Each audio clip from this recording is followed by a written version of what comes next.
All right, class. This is going to be on medical legal issues for this chapter. I'm going to tell you that we're also going to do a classroom component of this one, but I wanted to give you guys kind of the overview of it via the slides. I'm not going to hit on certain things too heavy because, again, we're going to go through it a lot more when we hit the classroom section, and pitfalls, again, to watch out for. And again, we've got to be familiar with the legal issues and prepared to make medical decisions and appropriate legal decisions, because the laws, by the way, vary from state to state, and your protocols vary county by county, so that, again, there may be a different definition of what somebody, let's say, in Georgia does versus what we do here, or for that matter, what we do in Gainesville versus what we do in Orlando. So that'll give you advice. So if there's any specific legal questions, you should discuss this with your legal counsel, and it should probably be with somebody that is a EMS lawyer, by the way, like a Page Wolfberg and Worth, as one of the bigger firms dealing with EMS law. As a paramedic, you've got legal duties to the patient, your medical director, or the public, and it's based upon accepted standards, and it's usually set into statute, which is or some sort of regulation. Statute is actual law. Regulations are usually administrative rulings given through the law. The law is written where they say that a certain agency or bureau actually sets the regulations for that. And they do that through administrative code. So the best way to protect yourself from liability, do the right thing, but perform a systemic patient assessment. Systematic. Make sure every time, same way.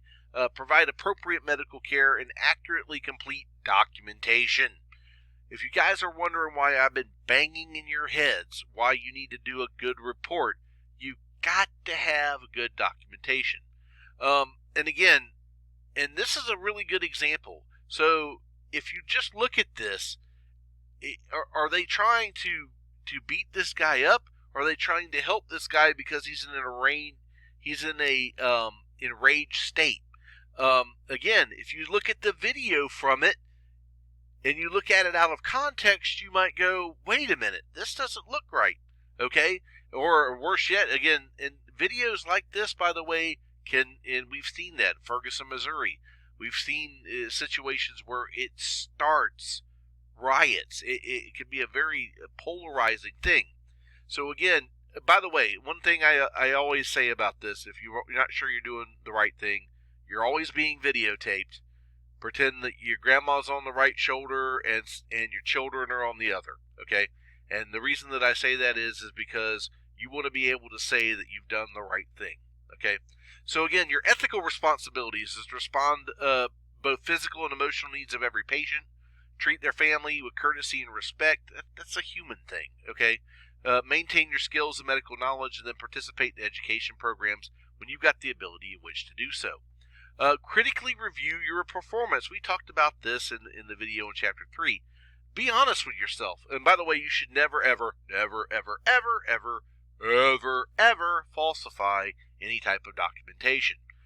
That is beyond a dangerous action to do, especially if it's found out that you are falsifying documentation. That's pretty much the quick ticket to major trouble, legally, ethically, for your workplace, the whole 9 yards. Just don't do it, okay? Work cooperatively with others and respect other medical professionals. You should be doing that. That's being a good human being again. Again, ethical standards, by the way, are not laws. Are you required to help out the ER when they're extremely busy and take care of your patients? Do you have the legal obligation? No, actually, the legal obligation ended when we were 250 feet from that hospital. Do we have an ethical not to just drop them off in the middle of the room? Absolutely, we have an ethical standard not to do that. So again, just remember, ethical standards are not law. And then morality is the principle of right or wrong is governed by the individual's consciousness. Here's where that gets a little sticky. What is my morality versus your morality? And that's where it can, again, get what is your compass? And is you think that it's okay to do something when it might not be socially acceptable. Now, the legal system, the constitutional law is based upon the United States and protects against governmental abuse. And then there's what's called case law or common law or judge-made law, is where it's an acceptance of customs and norms over time. And this changes and grows as society changes and grows, okay? What would be acceptable 60 years ago is probably horrible right now. And I'll use a really good one for this. If you go back and watch Archie Bunker, and he would say certain words, and those words back then were socially the norm. Nowadays, saying those words are very offensive, very horrific. And therefore, again, that would be an example of a societal norm that's changed, by the way, for the good, I think. So, but it does change over time, all right? And so you need to make sure that you understand that. Now, statutory law, that is actually legislative law. It does not come from a court decision. It is created by the legislature, legislative bodies that is assigned through the executive branch. And then there's regulatory law, which that's administrative. It's usually an administrative or government. This is usually your governor or mayor or something of that level, a head of a bureau or a head of a department that actually makes the standard. And it's usually done via administrative rule. Criminal law, there is a crime and a punishment. Civil law, there is a non-criminal monetary. I'm going to borrow the O.J. Simpson trial. O.J. Simpson was found not guilty of the criminal law murder. However, when he went to the civil court, he was found to be at fault for the death of Nicole Brown Simpson. And as such, they rewarded a large monetary sum. Okay? And by the way, in civil law, you usually have a plaintiff and a defendant. Usually your criminal law is brought by the state's attorney. For civil law, there is a plaintiff who is initiating the litigation, and the defendant who is who the complaint is made against. Okay? Now, tort law. Tort law is a civil wrong that was committed by one individual against another or an agency against another. Trial judges is a judge or a jury that determines the outcome. And your appellate courts is if they don't agree with the decision or circumstances have changed. And this is usually a panel of judges that you will go before and in which to try to overturn the decision of the original trial judge. They actually goes up to not only the appellate court, but then usually there's a Supreme Court, whether it be a state or federal Supreme Court. Now, civil lawsuit, you have something happen. They investigate it.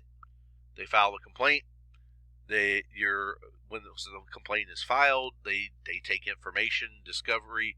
The person that is allowed to answer that, and then the discovery process again is they examine all the deposition. They deposition the witnesses, so they examine it before a trial. They allow for interrogation, and it requests for documents in production.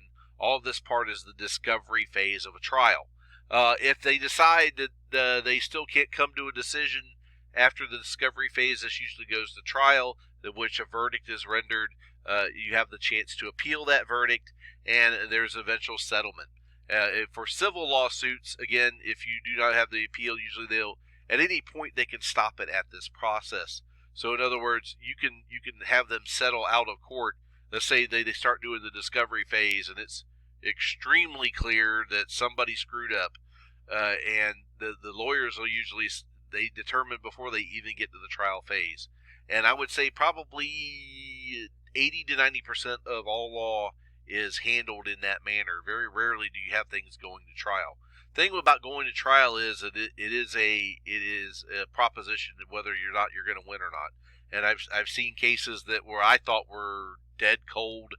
It was the most blatant case of negligence in the world, and the person was found not sustained. Versus I've also seen some of the stupidest things brought to court where it's like there ain't no way this is getting past day one and the judge, and they end up with a $5 million $5 million reward. So all of these things can definitely happen when you go to trial. Now, your scope of practice. Remember, these are the duties that you can perform and expect to perform. Let's make some examples here. Your range of duties, starting an IV, pushing advanced cardiac life support meds, performing a pneumocentesis when you identify a breathing difficulty patient that has a pneumothorax. Those are within the range of duties that we do. What is not? Performing a field C-section. I'm going to say that one again. Performing a field C-section. You're never ever going to be shown how to cut a baby out of a womb in paramedic school. And so why do you even believe to begin to think that you're going to be able to do that out in the field? And if you think that you can, get it out of your head. Okay? So again, and the state usually sets what you can and can't do, if not by local medical direction or by actual federal standards. And usually the state law is based upon the federal standards when it comes to EMS law. And again, it's the policy to guide the paramedics in dealing with the intervening physician. Okay, the policy is to guide the paramedics with that. That's what they're supposed to do. Now, you have a certification here. Most paramedics are certified; they're not licensed. Licensures is used to regulate the occupancies, but I will tell you, from the legal standpoint, there is a difference. However, when it comes down to suing you, there's not much difference. They're going to definitely take your certifications or licensure. Is just understand how the laws operate. Again, here in Florida, we are certified. We are not licensed. Okay, but from the legal standpoint, they kind of treat it the same way. Special motor vehicle laws that govern the operation. Again, you got to remember, you got to stay within the law. If you break those laws, you are going to be found liable for that. And by the way, each state does have their own laws that protect citizens, that protect the public. In other words, in the state of Florida, if you see elder abuse, child abuse, neglect, we're actually required by law to report these incidents. Okay, animal bites, communicable diseases, all of these. There is in the state of Florida laws that say we have to report those things. Okay. Now, are there laws to protect paramedics? Yes, there is immunity laws, exempts from legal liability. I will tell you, though, that those are challenged on a regular basis. If you've screwed up, more than likely you're not going to fall under immunity or sovereign immunity. Good Samaritan laws. This usually protects people that are in a volunteer state who are trying to render aid and help as if a normal person would have done. And that's the key word to those. And then the Ryan White Care Act, again, is exposure to bloodborne pathogens. It protects you as far as you're able to obtain further information whether the person had a communicable disease or not, and requires them to be tested for that. Now, legal accountability. Again, you're required to provide care as another person with the same education and training would do. Okay? And you're expecting to do those duties in a reasonable and prudent manner. And if you don't do that, then you're going to be charged with an intentional tort, which is a civil wrong committed by one person against another based upon a willful act. Good example. You decide that you don't like this person, and the patient's having chest pain, crushing substernal with elevation. You decide not to put them on a 12 lead, and you decide not to start an IV on them because you just don't like them. Well, that would be called an intentional tort. Okay? Matter of fact, I would go as far as to say it's probably this term right here, is that it's negligence in the fact that you deviated from the standard of care. Somebody having chest pain, the standard of care is a 12-lead EKG, especially if you have that ability, the starting of an intravenous line, the giving of medications. That is the standard of care. And if you didn't meet that standard of care, and again, you willfully did that, then that would be, again, subject for you being subject to tort law. Now, again, most of our liabilities, and this was as of, I believe, 2017, I think is the last time this was updated.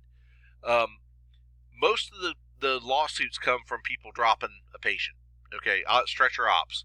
Okay, vehicle collision is the other one. Look how many are not medical mismanagement or lack of failure of equipment. Not too many. Okay, so it's kind of interesting to see what you are getting sued for. And I will tell you that probably not taking somebody to the hospital for medical management is probably 9 out of 11% of those, okay? More than likely. It's one of the highest risk things that we do is actually leave somebody at the house. All right, so negligence. We got to have some things in order to prove negligence. You had to have a duty to act, okay? Whether it be formal or informal contractual agreement, and usually when someone calls 911, that's kind of our contractual agreement, okay?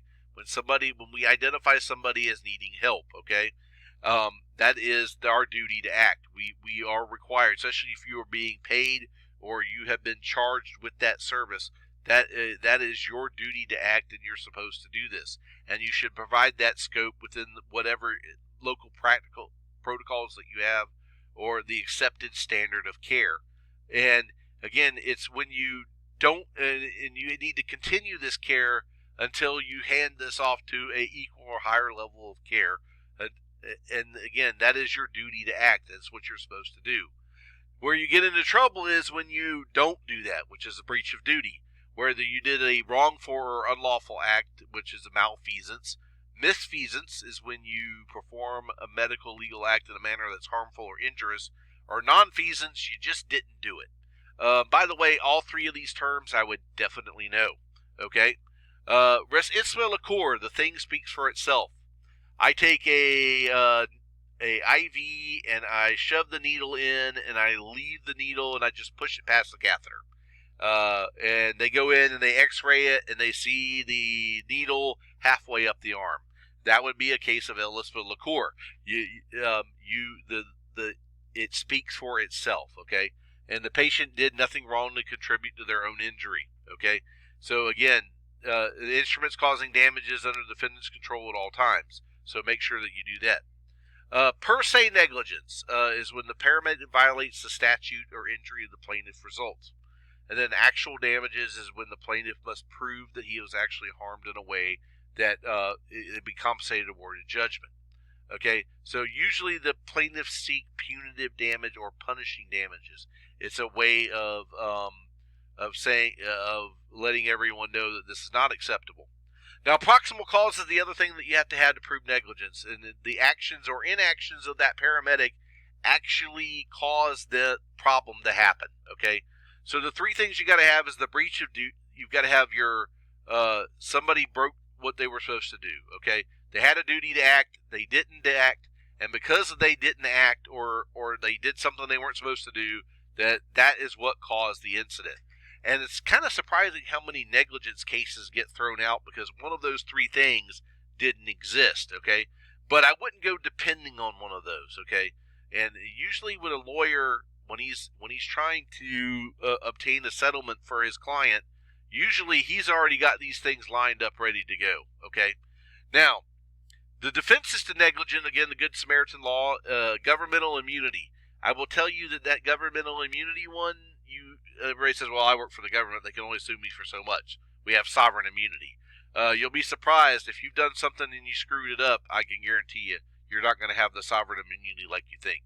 Statute of limitations. In other words, you did something 20 years ago, they just realized you did something wrong 20 years ago, well, the statute of limitation was 7. It's past the time in which they can actually sue. Contributory or comparative negligence. Basically, it's saying, based upon what you did, is that you're responsible for a certain part, or because of what you did, it's also caused the negligent act to happen. And again, you can be subject to that. So again, how do we protect ourselves from that? And this is the key one. The simple way, do what's right. Okay. The second thing is make sure that you've got the proper education, continuing education, good medical direction who backs you, accurate, thorough documentation. Oh boy, I can't say that one enough. The reason that I stayed out of a lot of courtrooms, gang, is because you write a good report. If you write a good report and somebody's reviewing that report and they have a clear picture of what you did, I assure you it's going to take not all the way, but they're going to look at that and go, I probably don't want to put this guy on the stand. I probably don't want a guy. Act in good faith, use your common sense, and then make sure that you carry some personal liability insurance. As far they don't cost that much, maybe $50, $60 a year. It kind of depends on what agency, but even though your agency covers you, it's only to a certain point. People can sue you and take your money. It's the long and the short of that. So you should probably have your own medical liability insurance. That's not necessarily a bad idea. The paramedic's medical director can be liable for the patient both for negligent supervision of the paramedic, or, again, remember, you're working under their license. So, again, if they're supervising of other care providers, you might be liable for their negligent act. So, yeah, being the captain, being the lieutenant, being the battalion chief, yeah, if we can prove that you knew that this person was not a good person, or this person was negligent and had a history of negligence, and you allowed them to continue to work, technically, we can actually hold you accountable for that, okay? Or we meaning the legal system, all right? Civil rights, the patient can sue you for violating their civil rights because you discriminated against them. And if you are an off-duty paramedic, remember, liability can still arise because if you're identified as a paramedic, do you have the ethical obligation to work in a prudent manner? So remember that these things can happen. I will tell you that when I'm off duty, when I'm not riding on an ambulance, I might help and do BLS, what a normal, prudent person would do. I don't go out there sticking IVs in or cutting somebody's throat. Period. Not going to happen, okay? It's just not going to happen. Airway issues. If there's something we're being sued over is when we put the tube in the wrong place or we don't properly maintain that airway. Again, and Dr. Frank is big about this one. When you put that tube in, cap no goes on, because that is a objective, quantifiable. We know whether or not there's a reading there or not, okay? And yet it amazes me how many people don't do this. And I'm like, this is a major liability issue, okay? Restraints, by the way. Restraints should be applied to where you can still get circulation to the hands. This has to be documented. The patient had good capillary refill, good pulses, no color change to the hands. All these things need to be in the report, because if they're not in the report, then you didn't do it, in which case if that person is damaged because of that, you would be held liable. Okay? Again, even with the patient having excited delirium, and I've seen some cases that have come across where they flip them over on a backboard and then put a scoop stretcher on top of them and sit on them until they quit moving because they quit breathing and they're dead.